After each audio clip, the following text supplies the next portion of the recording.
আমি এখন থেকে ভাবছি এই কিছু একটা করবো, কি করব তা জানি না, কি করে করব তাও জানি না। মানুষে বিনা দোষে আমরা সবাই বেশি কথা কেন বলে, আমি এইটাই বুঝলাম না। যা অন্যায় করি না তাও বেশি কথা বলবে কেন, কী জন্য বলবা? পরের কথা শুনে ঘরে কখনো আগুন লাগাতে নেই, সেইটু কখনো বোঝে না। কিন্তু কি করব, মানুষের যদি একটু ভালোবাসে, যদি কেউ কিছু কথা বলতে গেলেও দোষ হয়ে যাবে। মেন্টাল বানিয়ে দিয়েছে আমাকে সবাই, বুঝেছ? কি বলবো। এখন তোমরা সবাই ভালো থেকো, কারণ আমি একটু কথা বলি তো। আজকে জানো কী হয়েছিল, আমার ঘরের সামনে কে জানো রাত্রেবেলা কি কি করে করে চলে গেছে। আমি যদি ভিডিও করতাম ভালো হতো। ঘরের সামনে আজকে ঝাঁট দিতে গেছি, মানে জল ভরতে গেছিলাম, দেখি কি আমার ঘরের সামনে মাটি দিয়ে কি কুনাকুনি কি কেউ মধ্যে করে রেখে রেখে দিয়েছে, জানো না তো।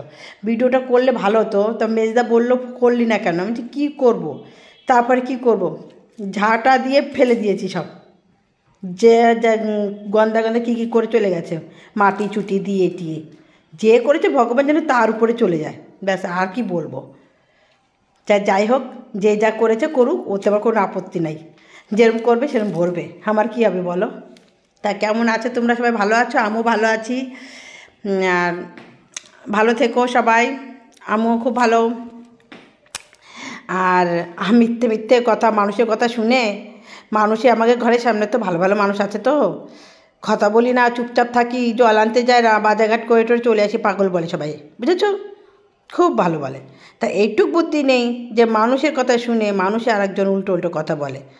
একটু বুদ্ধি রাখো, বুদ্ধি করো, এখনও সময় আছে, বুদ্ধি করো, ঠিক আছে? আমার দোষ দিও না কোনো দিনও। দোষ দিতে দিতে মাথায় নিয়ে নিছি, আর দোষ নিচ্ছি না কারো। একটু ভালো হও, ভালো থেকো সবাই মিলে। ভগবানের কাছে সবারই যেতে হবে একদিন, বল না, স্বর্গ নরক এই দুনিয়ায়, ভালো মন্দ সবার মধ্যেই থাকে। जैसा कर्म वैसा फल मिलेगा सबको प्यार से। चलो, सबका मालिक एक है, सबका वक्त आ चुका है, प्यार से लवली प्यार भी ले लो, प्यार से बाबा। যেই হোক না কেন, আমার ঘরের সামনে যে যা করে গেছো খুব ভালো করেছো। ভেবেছো আমি কিছু জানি না? সবই জানি। জেনে কী করবো, করার কিছু নেই। जैसा कर्म वैसा फल मिलेगा सबको प्यार से बाबा।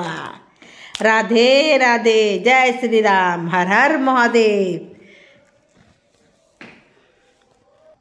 হাই আরতি, দেখ বেটা, কী করবো, কথা বলতে গেলেও মানুষের আজকাল মানুষই জ্বলে পড়ে ওঠে। তাই তোরা আমারে খারাপ এতই ভাবছিস, পরের কথা শুনে শুনে। খারাপ ভাবিস না বাবা, আমি আগেও যেরকম আজও সেরকমই আছি, বুঝেছিস তো? তোর বাবার কে কী বলে সেই কথা শুনে নিয়ে আমার দাদার কাছে ফোন করে, দাদার বললাম কিছুই না, ফালতু। মানুষের সাথে কথা বললে কি দোষ হয়ে যায় কেউ কখনো? তাই একটু ভালো থাকো, এইটুক বললাম, আর কি বলবো। তাহলে রাখি। মিথ্যে কথা নিয়ে আমার দাদাদের কাছে ফোন করো না, ফালতু কথা নিয়ে। দাদারাও চেনে তার বোনরে কত ভালো, আর তোমাকেও চেনে কীরকম তুমি কত ভালো। প্যার সে বাবা, গুড নাইট।